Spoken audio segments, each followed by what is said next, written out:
Hi, my name's Stephen Hand from Archery Supplies. Today I want to talk about the ATA show.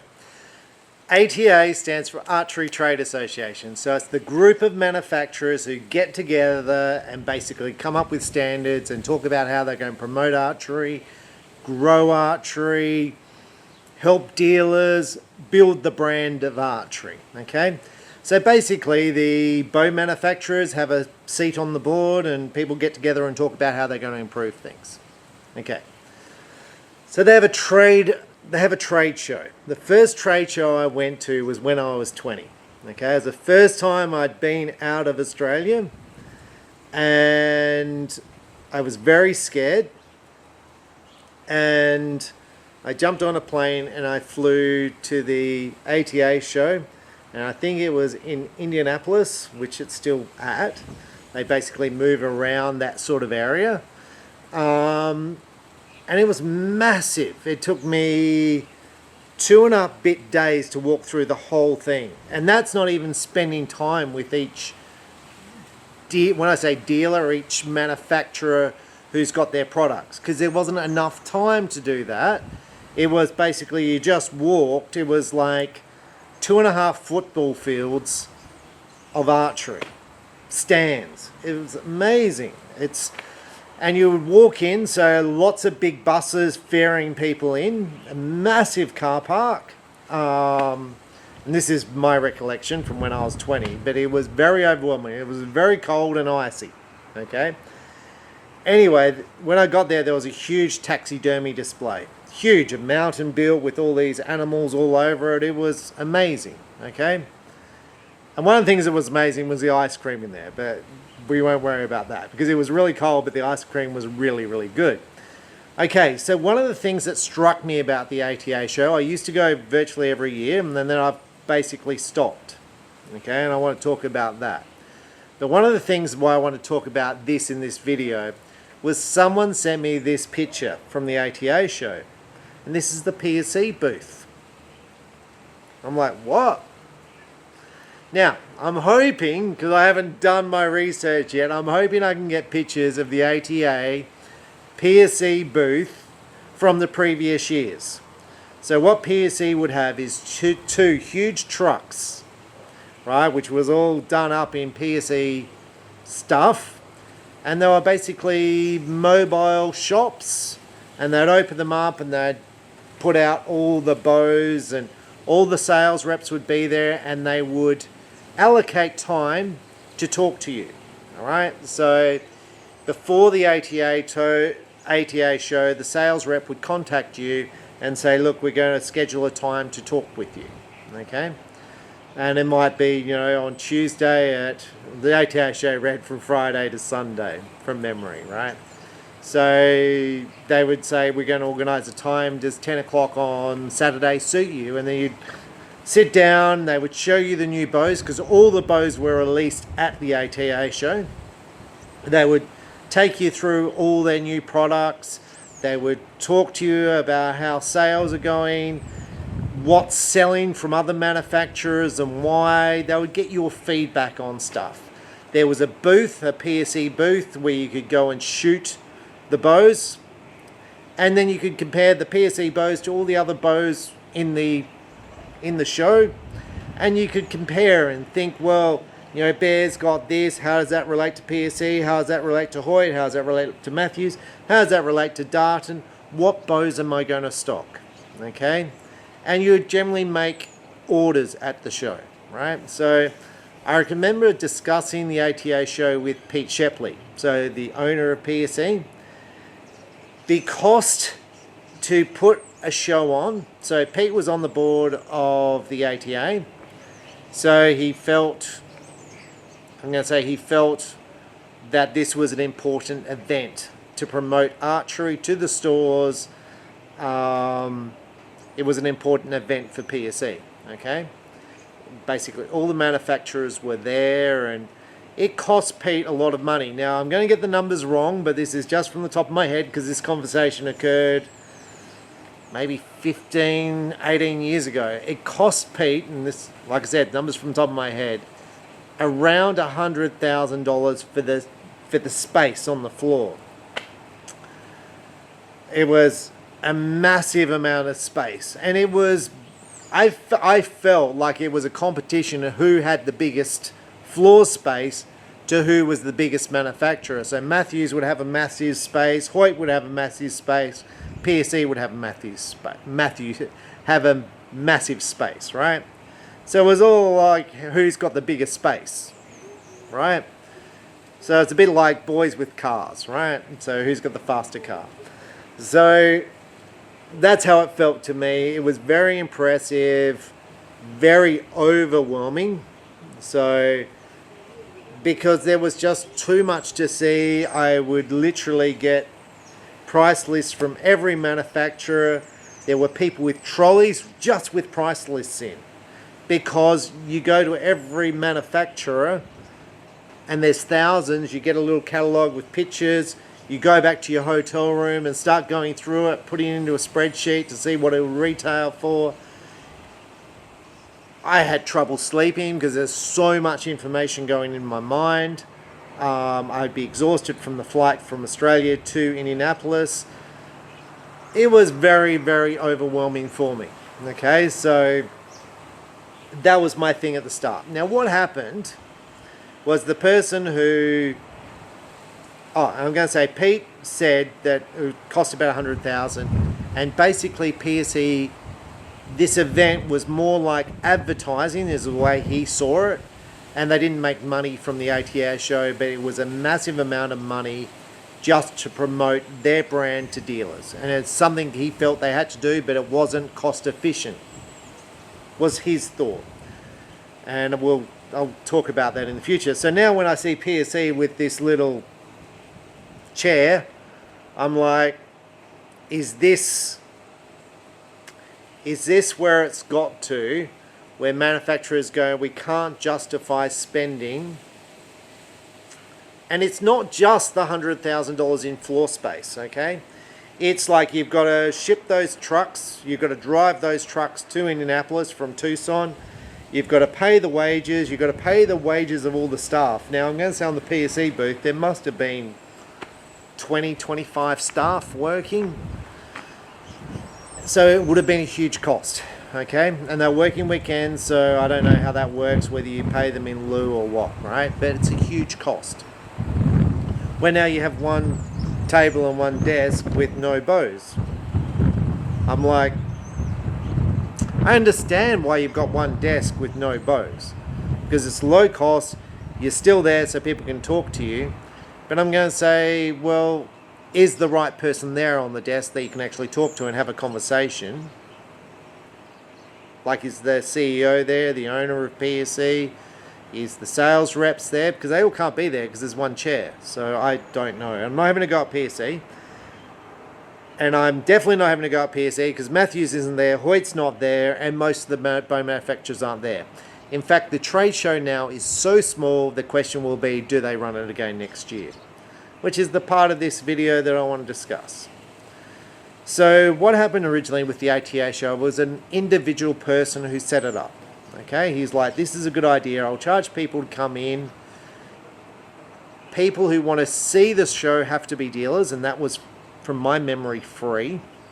And then he would then give you a magazine which comes out every 2 months, which has all manufacturer information in it. So all the manufacturers would produce articles for the magazine on their products, and it was a big thick magazine called Archery Trade, I think.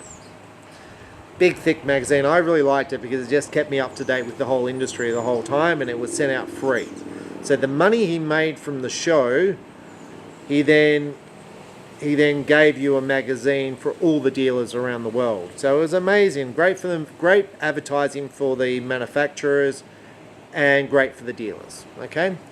Then ATA said, well, this guy's making some money out of it, so we'll run our own. So then there was 2 trade shows.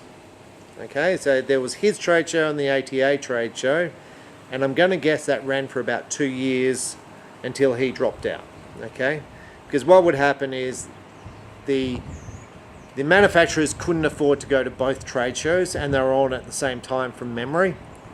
And if you're on the board of the ATA, well then you don't really want to go to the other one because you're meant to be supporting your trade show. So the ATA basically didn't pay for it in my understanding, the trade show, took it over, and the other guy was out of business, right? So, right, then Matthews, this is my understanding of how it all went down. Matthews goes, well, this trade show is a bit expensive. We're spending however much you're spending. We'll set up our own trade show, which will be Matthews and Matthews related products, and dealers can come into it, and we'll put on, like, I think they put on free food and stuff, and it'll be all about Matthews, right? And I think they invited some other manufacturers, but it was primarily Matthews, and lots of people turned up to it. Now my problem was, from Australia, it's like, well, how many trade shows do you go to? Because it's a big cost and a big time factor, right? So one trade show was perfect. It was everything in the one spot, and everyone who mattered was in that hall at one time. Everything was decided, right? Then what happened was some manufacturers said, well, we're waiting till January the 5th to release our bows. It'd be better if we released them earlier because we'll pick up more sales if we release them ahead of other people.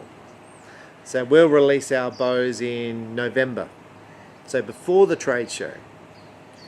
Now this was a huge problem for dealers, okay? For dealers like me, because the manufacturers would release their bows then in November.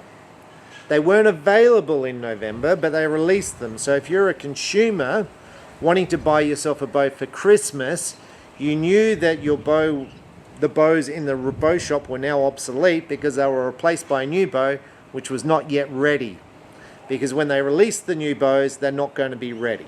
Okay, so if I take the new Bowtech, which is a nice looking bow, the black version is not ready for another 8 weeks, so we can talk 3 months until that will be ready in Australia, which then we can talk, well, camos and colours and, you know, other stuff. We're probably talking 4 months until that's available, so 5 months. So let's say it's going to be ready around June.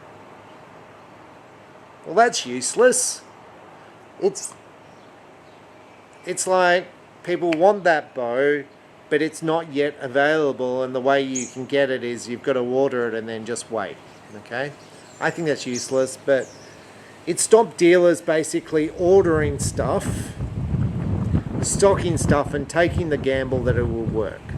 It was like, well, consumers will then order it, get it in, and it will make low cost for the shops.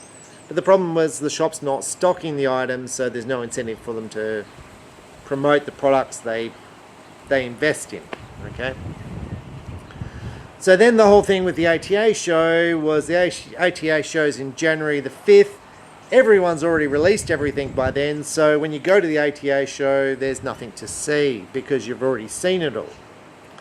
But wait, it's worse, because you've got all the other manufacturers, not just bow manufacturers, who are releasing stuff as the year rolls along.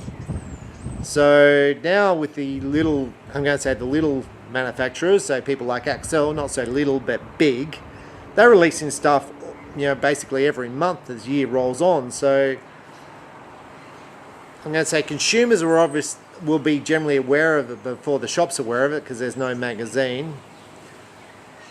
And when they see it on social media, or they see someone promoting it, or someone on YouTube promoting it, it's not even ready, so it's not shipped out yet. And a lot of times the manufacturers haven't sent out pricing to the shops, so it's all a bit hard, right? And then the problem is, if you're the first shop with it, you will sell tons of them. So there's a whole race to get the first of the products, because if you get the products a month after the competitors, you miss out. So then what was happening was Lancaster was getting, I'm not having to go Lancaster was getting the first of the products. So all your mum and dad shops were basically missing out on the sales because Lancaster was getting the sales because they had it in stock, and the mum and dad shops hadn't even seen it. So I'm going to say the ATA show was based in Indianapolis. There was hundreds of stores around Indianapolis, hundreds of stores driving in, mum and dad shops driving into Indianapolis, like the car park's full of people. You know, if I was in the elevator I'd be in the elevator with a whole bunch of people, all right, going to your rooms, you know, between things just to drop off stuff and go back to the show. I was often in the elevator with 8 other shops. They were all local shops, you know. It amazed me. There was basically, I didn't meet people from California. They were all local, like in that area. I think what's happened is the mum and dad shops, local, which was Heartland, Indianapolis, Columbus, that sort of area, have closed down. I don't know, I don't live there, I live in Australia, but I'm going to say I think they've closed down because there's not the numbers of people going anymore. Before, the mum and dad shops would go. So I think what's happened, because someone said to me, they think archery's got smaller in America. That's what they said to me. They said, look, archery's got smaller, there's no purpose for the ATA show. I think what's happened, the mum and dad shops have been put out of business by Lancaster. I'm going to say Lancaster. I'm not blaming them for putting them out of business, but they have become so big that they basically take the sales that went to 200 odd other shops. Right? Same thing's happening in Australia, right? Like I look at my shop when I started. I'm going to do another video on that. Like I just had a small little shop, right? 100 square meter shop. And it was basically me working, then I had another staff working. And I look at that today and I'm like, well, I couldn't run a shop like that today. Today it's volumes. You need to pump out volumes of, I need to import shipping containers. I need to bring them in low cost. I need to have stock in stock. I need to have the pricing right, otherwise it won't sell. And I need to move volumes because there's no margin, costs are high, labor's high, rent's high, power's high, insurance is high. When I started in business, 30 odd years ago, my rent was $100 a week. When my dad started in business, the rent was $50 a week, right? So to sell archery gear, well, you didn't need to sell a lot. You didn't need to sell lots of the bows. I remember my first archery shops I went into, the guy behind the desk was sitting there, relaxed. He wasn't working all the time. Me, I'm working 7 days a week and I'm going to say stressed out of my brain. Like it's just constant. I'm just behind all the time. Even though I employ lots of people, I'm always behind because I always have shipments coming in. I'm always ordering stock. You're just constantly behind, right? Where before, it was more relaxed, okay? And you can say, well, do you make more money now? No, you don't. Because the margins are less, the costs are more. So you've got more competition from the internet, you've got more competition from Amazon, Alibaba, all that sort of stuff. You've got a lot more competition from the internet. Before, you never used to compete against the internet. And margins have been driven down. Customer service is way up because, like if a person breaks anything, you've got to fix it. It's just it's a whole change in business. So I look at PSE moving from that truck to the desk and I'm like, oh, I see Hoyt not being there, I see Matthews not being there, I see other bow manufacturers not being there.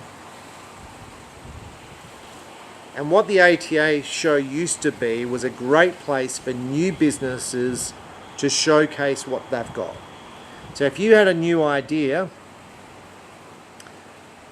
I could think of 100 new ideas that have come up at ATA shows I've seen. If you've got a new idea, you could display it at the ATA show, get dealers to sign up, to buy your products, and you've got a new business and you're off and running. These days, you've got the internet, so you've got social media. but it's much harder to get into those shops because the shops are real busy trying to do turnover. The shops are being, this is my view, the shops are being controlled, is that the right word? Controlled by the bigger shops. So the bigger shops are controlling a lot of the market share and making it harder for your smaller shops to compete. That's what I think's happening. So it's harder for people to set up new products. So when I started, I'm going to say 2.5 football fields of products in the show. Took 3 days, 2.5 days to walk around, just to walk around, not even spend time with people. It was where now the number of new shops starting up. I mean, all I see is shops closing. When I say shops, manufacturers closing down. I don't see new manufacturers coming along going, here's a new idea, here's a new broadhead, here's a new arrow, here's a new vane, here's a new arrow rest, here's a new sight. I don't see that anymore. Back in the old days of the ATA show, there was Archer's Choice. Archer's Choice sights, huge. Toxonic, huge. There was just, high country archery. It was like, here's a new product. I remember when Elite first came onto the market. I remember Ben Pearson showing their bows. It was just all new ideas, and it was just a mash of new ideas and new stuff. Now, just on, as I finish this conversation about how things have changed, either for the best or for the worst, there was a bow made in America in up the top near Chicago. I'm going to say Indianapolis. Anyway, on the map, I'll put a map of it. It's called Predator. They made longbows. They were cool. American made. Loved the company. The guys, Ron and Mike, would take me out for dinner when I'd come over for the ATA show. Loved those guys, like family, knew them forever, still friends with them, except for Ron, who's passed away. But it was very much a family thing. Now, they said to me, because their bows are amazing, they said to me they couldn't afford to be at the ATA show. It was too expensive for them, because let's say they made $100 on a bow, they would have to sell so many bows to justify the ATA show. And this is part of my problem. A manufacturer's show cannot be so expensive that it's too expensive for exhibitors to exhibit. Right? Can't be. So you've got to come up with a balance to get exhibitors there, to get people from all around the world to come into this one venue. Because for me, being a shop in Australia, and I'm going to say shops in Europe, shops in England, shops around the world, it's the ideal spot to go to meet all the manufacturers from around the world. So if you want to meet Win & Win, you want to meet Fivix, you want to meet, back in the day I met Samick, but if you want to meet the arrow manufacturers, Pandarus, who I talk about and I shoot a lot of their arrows, they were there at the show. If you want to, and they had a picture of their bow, which I think looks amazing. If you want to see this stuff, it's all in the one location. So I'll leave you with that. So I'm definitely not having a go at PSE for thing, because I think it's great they're there, and I'm going to say Hoyt and Matthews and stuff were not there. Like, I didn't even really know about the ATA show. And I'm in the industry, fairly big shop, but there was no publications before. They used to do publications showing these people are coming, we've got these people talking. They had workshops all the time, how to improve your business, how to do internet marketing, how to do whatever. There was all stuff there to help you run your business so you could go and learn. And it was like, they had concerts on at night time. It was a big deal. This time, there was really nothing, right? And whether you blame COVID, because COVID made it hard for the ATA show, right? But it was already in trouble before that. And if you didn't see that it was too expensive for exhibitors, that Matthews had pulled out of it, if you didn't see there were signs and you didn't rectify it using the ATA, now I don't know if Matthews are on the ATA or not, I haven't pulled up a list of who's on the ATA, but it needs to be looked at because I think it's very important for the industry that you've got a strong industry group promoting the brand. I'm going to say in Australia we don't have a group. So when one person in politics wants to ban bow hunting, they ban it. They just ban it. They don't even put it to the floor of Parliament. They just get the Governor General to sign it off and it's banned. That person you can't talk to, it's just gone.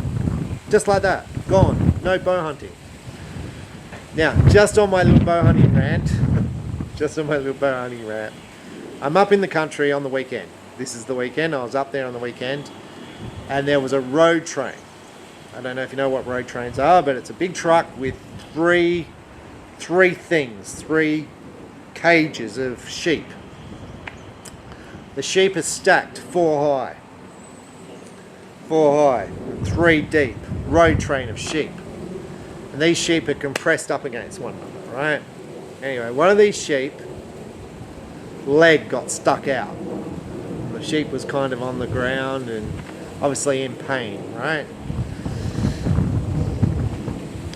I'm not having a go at the meat industry or anything like that. I just thought to myself, ethically, on the debate of ethics and meat, those sheep, which looked in fantastic condition, they were, it's a hot day, it was 40 degrees. It was 40 degrees. And I will convert that to Fahrenheit for your screen because I don't know what Fahrenheit is. But it was hot. It was hot, right? California fire hot, right? I assume it's that hot. It's really hot. It's like the hottest days in Australia in the desert, right? And there's road train full of sheep, right? And you could feel the heat off these sheep. Anyway, driving into the country, there was a herd of wild goats on the side of the road. I assume they're wild. They might have been farmed, but they were definitely on the side of the road. It was definitely not farming land because you can't farm there because it's just like desert, and there's a herd of wild goats on the side of the road, right? And I thought to myself, you're not allowed to shoot them with a bow in Australia, in South Australia. And I thought to myself, what's the ethics of bow hunting versus those sheep? Because if I was to shoot the shot, it would be a complete pass-through and the thing would probably die in seconds, probably not knowing it was hit. It would bleed out, not knowing it was hit, and those sheep in that road train go to an abattoirs, and I'm not even going to talk about what happens when those sheep go there. But and I do like meat, but it's just the ethics. So I think the ATA organisation, very important, and that's just my video to discuss it, think about topics to consider, because I haven't seen anyone else raise it. So anyway, I'm Stephen Hand from Archery Supplies. Have a great weekend and thanks for watching. Bye.